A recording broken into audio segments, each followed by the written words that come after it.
muito boa tarde. Leão XIV foi eleito Papa e desde esse anúncio cresce o interesse por conhecer o seu percurso de vida. Começam por isso a surgir títulos sobre a biografia do Papa, também a pensar no público mais jovem.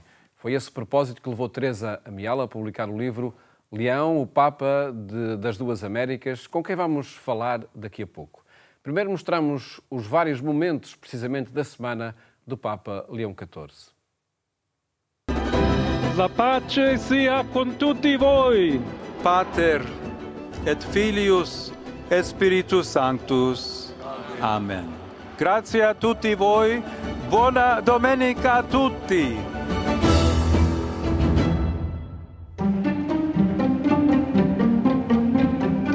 A nova crise no Médio Oriente, mergulhado numa guerra permanente, volta a agitar os fantasmas no nuclear e parece afastar qualquer cenário de paz num futuro próximo.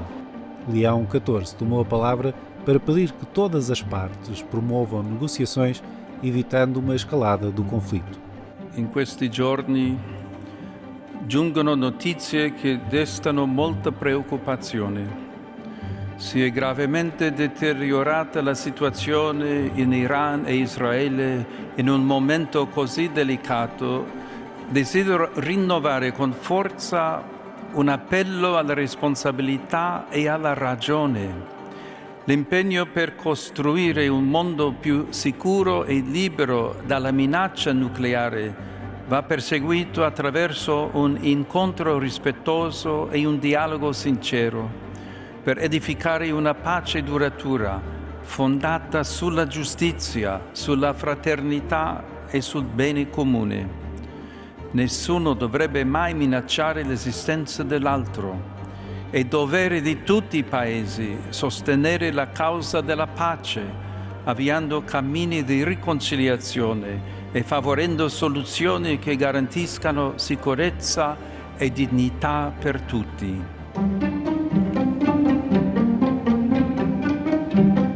O Vaticano viveu 2 dias de celebração com o Jubileu do Desporto, uma escola de valores e de paz, como fez questão de sublinhar o Papa nas suas várias intervenções.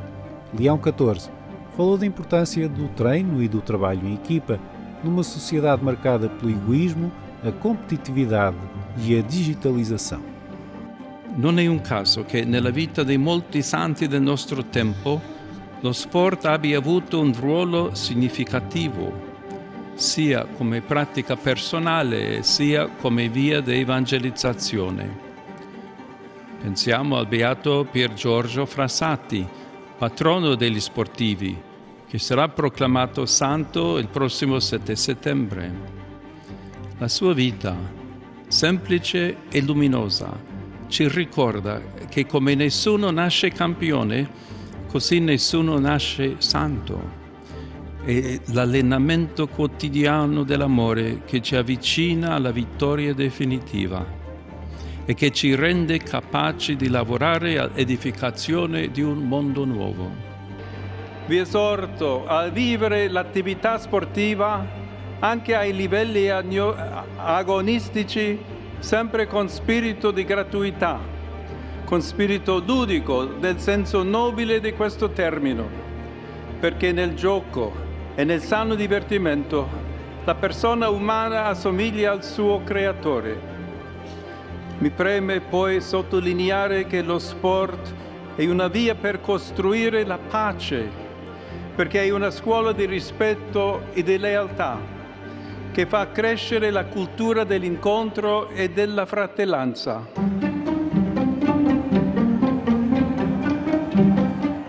Ainda no Vaticano, o Papa condenou um massacre provocado por homens armados na noite de 13 para 14 de junho, que deixou cerca de 200 mortos na aldeia nigeriana de Yelibata, no centro-leste do país africano. Muitos destes mortos eram refugiados internos acolhidos pela missão católica local. Prego affinché la sicurezza, la giustizia e la pace prevalgano in Nigeria, paese amato e così colpito da varie forme di violenza. E prego in modo particolare per le comunità cristiane rurali dello Stato di Benue, che incessantemente sono stati vittime della violenza.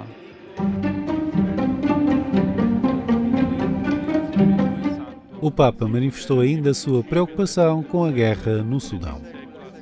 Rinnovo l'appello ai combattenti affinché si fermino, proteggano i civili e intraprendano un dialogo per la pace. Esorto la comunità internazionale a intensificare gli sforzi per fornire almeno l'assistenza essenziale alla popolazione duramente colpita dalla grave crisi umanitaria. Continuiamo a pregare per la pace in Medio Oriente, in Ucraina e nel mondo intero. La pace sia con tutti voi. Pater et Filius et Spiritus Sanctus. Amen. Grazie a tutti voi. Buona domenica a tutti.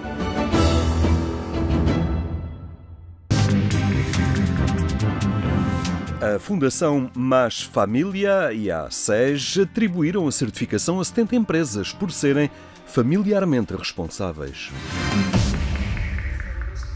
Presidentes, administradores, diretores e colaboradores de empresas encontraram-se na sede da EDP em Lisboa para verem as 70 instituições que representam receberem certificados de empresas familiarmente responsáveis.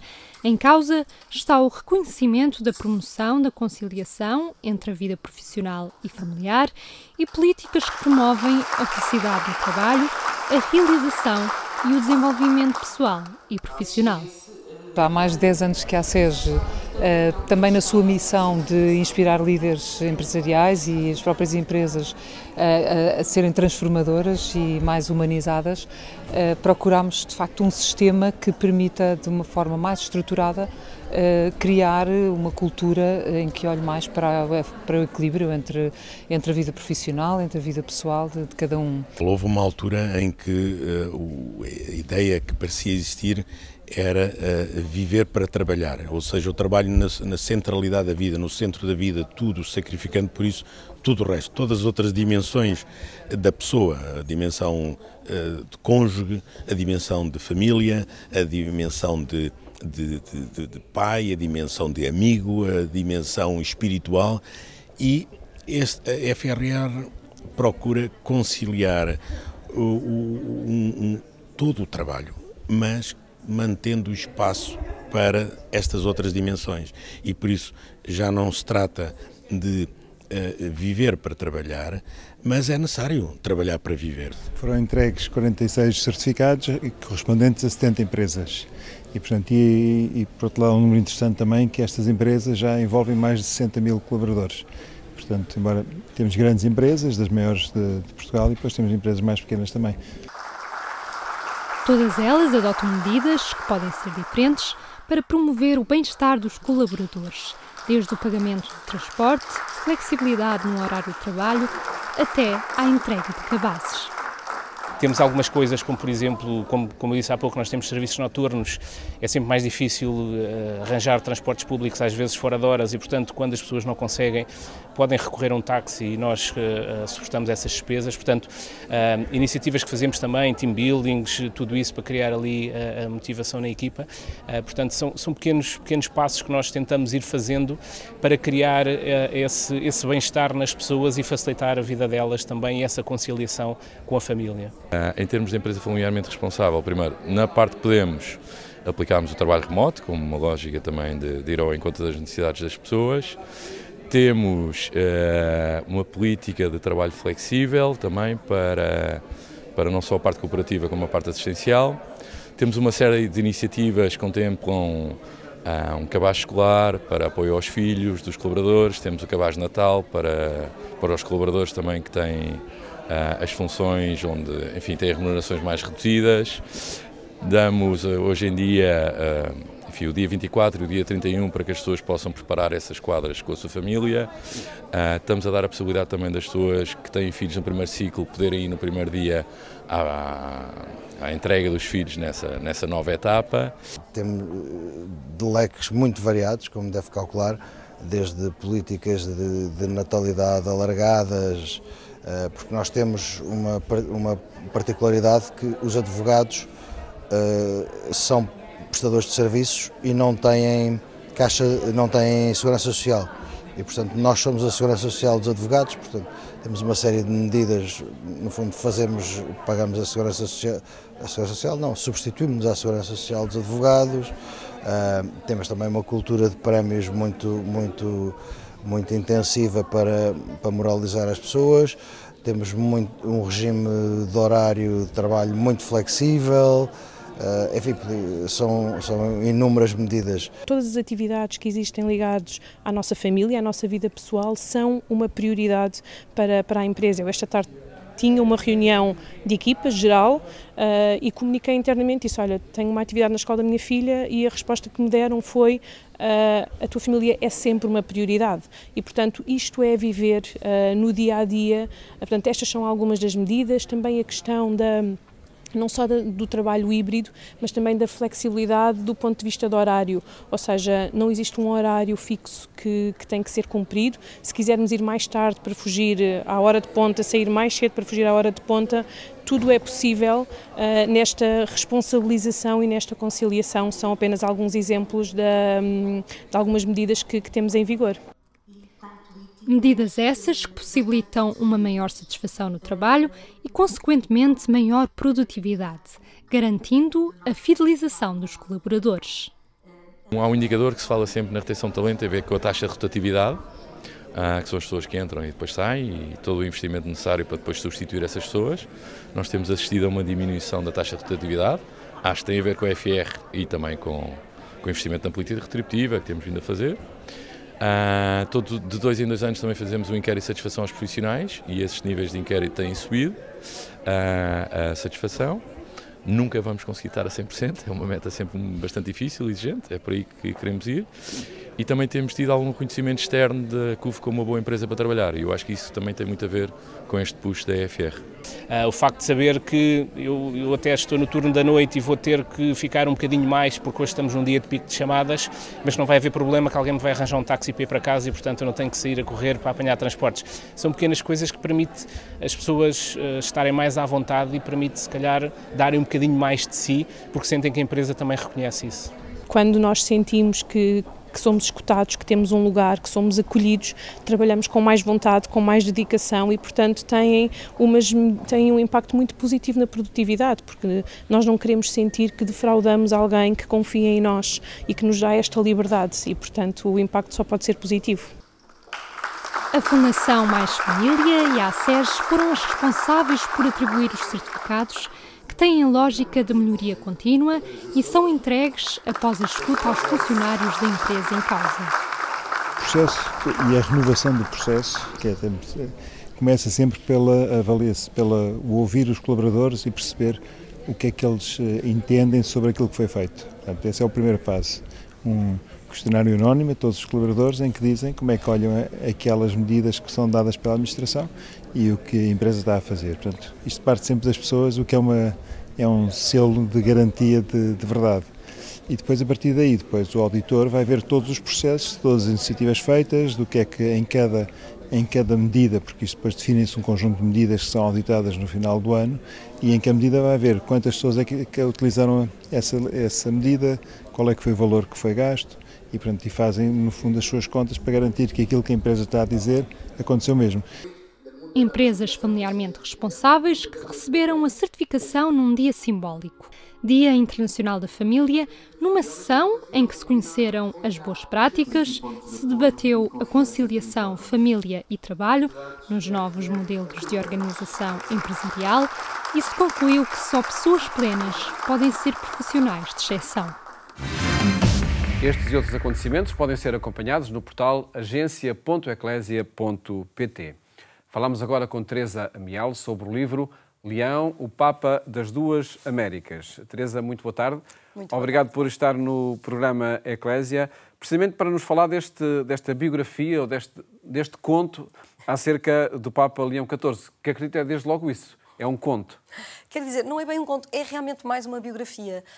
Isto surgiu porque eu como toda a gente no mundo, parece-me, segui com muita oração, com muito entusiasmo o conclave, e quando veio esta surpresa do Papa Leão, o Papa da América, debrucei-me mais sobre ele e para saber mais sobre ele. e achei que a vida dele era tão extraordinária que pensei, isto é capaz de ser muito giro para miúdos também. E surgiu uma ideia de fazer, de contar a sua história, sim, mas pela voz do seu anjo da guarda. Portanto, que o aliás, segue começa mesmo por aí o texto, não é? Olá, eu sou o anjo Gabriel. O anjo, ele é o anjo da guarda do Papa, que o segue desde que nasceu e que o vai seguindo, orientando, e que tem imensa piada. Ele tem muito sentido de humor, o anjo, na maneira como conta a história da vida do Papa.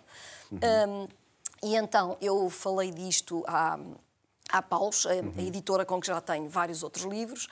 Não pensei foi que o escrevesse tão depressa, porque eu apresentei a ideia, apresentei um draft e o editor gostou imenso e disse, sim, queremos absolutamente, vamos publicar, mas gostávamos muito de o ter já para a Feira do Livro, que isto está a ver, foi há um mês que o Papa chegou, não é? Sim. E então foi muito giro, enfim, meti-me completamente neste projeto. Foi também muito engraçado o trabalho com o ilustrador, porque como era tão rápido, não havia nenhum ilustrador em Portugal que conseguisse neste momento disponibilidade para isso, e então a Paulus falou com um ilustrador que está no Brasil, um brasileiro, chamado Isaac Brito, e portanto que eu nunca conheci pessoalmente, mas com quem trabalhei por WhatsApp.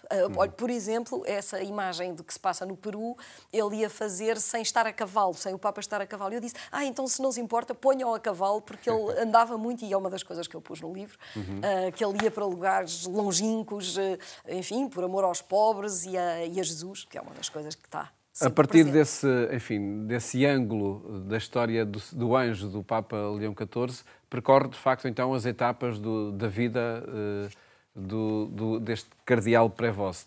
Sim, portanto, começa mesmo com o seu nascimento e depois eu quis muito também mostrar, aliás, a minha esperança é que este livro ajude as crianças e os jovens que o lerem a crescer no amor à Igreja, no amor ao Papa e, quem sabe, a suscitar vocações, porque fiz muita questão também de pôr bem como ele era uma criança normal e, portanto, que adorava beisebol, que ainda hoje joga ténis, portanto, todas essas coisas foram ficando e, portanto, passa por essas fases, desde o nascimento, depois a juventude, depois o Peru, que é importantíssimo na vida dele e com imensas aventuras, e depois já em Roma, como bispo, e acaba, obviamente, com o conclave e ele já como Papa na varanda.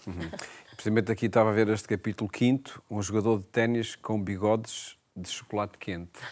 Sim, há sempre também aqui uma narrativa que tenta ser criativa e interessante para o público mais jovem, não é? Completamente. Depois a maneira como está escrita é completamente para a linguagem para miúdos e principalmente com... Portanto, aquilo que narra é a verdade, mas narra com graça. Ou seja, por exemplo, ele já brincava, quando era criança, brincava a celebrar missa numa tábua de engomar. Eu fui pôr isso, claro, mas pus com piada, portanto, com os irmãos a dizer que já não aguentavam mais, porque já estavam fartos da brincadeira, das homilias, de não sei o quê. Mas, enfim, mas, obviamente, aquilo que se baseia-se no que é a realidade. O anjo acompanha o Papa também no conclave, no momento da eleição. Claro, com grande entusiasmo. Aliás, uma das coisas que põe é ele, eu acho que o livro tem também muita espiritualidade, portanto, sem ser um livro pesado, mas o amor a Deus, o amor à Igreja, a ligação de toda a vida espiritual é sempre fortíssima, não é? É a coisa mais importante. Mas, ao mesmo tempo, ponho sempre o anjo, aliás, também se torna um fã de beisebol, por exemplo, o anjo, e, portanto, segue-o até ao final e, no fundo, vai dando dicas aos... Em toda esta história, depois, duas ferramentas que, acredito, ajudem também o leitor. Primeiro, um dicionário para pequenos leitores. Que conceitos é que aqui enfim, apresenta aos pequenos leitores? Bom, este livro fala de muitas coisas que não fazem muito parte da realidade habitual dos miúdos e, portanto, achei que era importante pôr este dicionário, também escrito de uma forma muito simples, mas tipo, o que é Vaticano? O que são leigos. Portanto, tem muito... facilita para as crianças que leem a leitura, porque têm aí o dicionário, e acho que também lhes vai facilitar bastante, por exemplo, para catequistas, etc. E depois, utilizando essas palavras, que no fundo são as palavras menos habituais do vocabulário infantil, então fiz também 2 sopas de letras, um jogo, um mais simples, portanto para as crianças mais pequenas, e outro já um pouco mais difícil, que é precisamente para encontrar na sopa de letras estas palavras. É uma forma deles não só deles se habituarem, ou seja, de não ser aquela palavra que se lê uma vez e que desaparece, porque ao estarem aí a ver no dicionário e depois à procura dela, vão integrando no seu próprio vocabulário. Teresa Amial, é um livro que este livro já está disponível nas livrarias, não é? Na Feira do Livro, quando é que será apresentado? Portanto, vamos ter o lançamento e, obviamente, eu convido todos os ouvintes a virem à Feira do Livro no dia 21, às 17 horas, na Praça Amarela da Feira do Livro. Entretanto, ele já está também à venda na Feira do Livro, nos stands da Paulus, que são o B15 e B16, e penso que já estão agora também nas vendas online e nas livrarias. Uma forma, de facto, de conhecer o percurso biográfico do Papa Leão XIV, a partir do que foram, enfim, a América do Norte, a América do Sul, claro, e agora o Vaticano. Sim, e não só a vida propriamente dita, eu tentei também muito, já li as homilias todas, uma das coisas que já agora posso dizer, a maior dificuldade que tive foi as fake news, porque é impressionante, logo, mal acabou de ser Papa, 2 dias depois já havia uma data de coisas que não eram verdade. Portanto, fazer a triagem da informação, todo o livro se baseia só nas coisas mesmo fiáveis, ou seja, Vatican News, até mesmo do Peru, da Conferência Episcopal do Peru e por aí fora. E isso acho que está bastante claro que é a verdade do livro também. E a verdade da história deste Papa, que agora os público mais jovem pode ficar a conhecer. E as homilias do Papa, como é óbvio, quer dizer, as ideias... A partir do seu pensamento. Claro, a partir do seu pensamento, quais são as suas ideias-chave. Portanto, a paz, a justiça, a sinodalidade, até isso, a sinodalidade também está aí explicado para crianças.